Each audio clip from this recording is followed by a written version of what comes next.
A prisoner began slamming his body against the wall, trying to break out of prison. At first, it seemed useless, but after two men repeatedly charged at it, a crack actually started to appear on the other side. From the guard tower, a prison officer saw what was happening. He sneered, thinking they were just wasting their time. But the prisoner heard the sound and got excited. He shouted at the top of his lungs, calling all the other inmates over. Soon, everyone went wild and started rushing the wall together.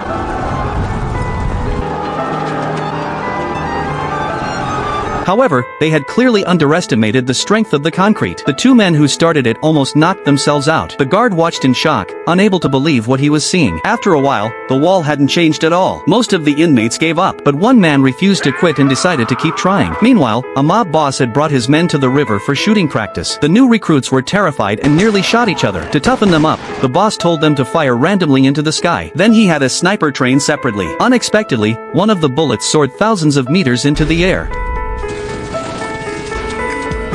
Just then, a military jet was flying by. The bullet pierced its armor and damaged its controls. The pilot had no time to react. The jet spun out of control and started falling. In the end, the pilot had to eject to survive. Back at the prison, just as the man prepared to lead another charge, he suddenly heard a loud roar overhead. The out-of-control jet crashed into the outer wall of the prison. Before anyone could react, massive cracks formed, and the entire wall collapsed. Everyone froze, staring at the giant hole that had just opened up. Even the guards were too stunned to move. Then a prisoner shouted and ran toward the gap. The others followed instantly. Only then did the guards come to their senses and start fighting to stop the breakout. Despite a full-scale manhunt, more than a dozen prisoners escaped in the chaos. Soon, the incident made national headlines. The entire prison became the center of attention overnight. Since some of the escapees were death row inmates, local villagers were on edge. To keep it quiet, the police deployed massive forces overnight and launched a full-scale search. With the help of the public, the FBI managed to catch all the escapees within a few days. And only then did the prison break finally come to an end.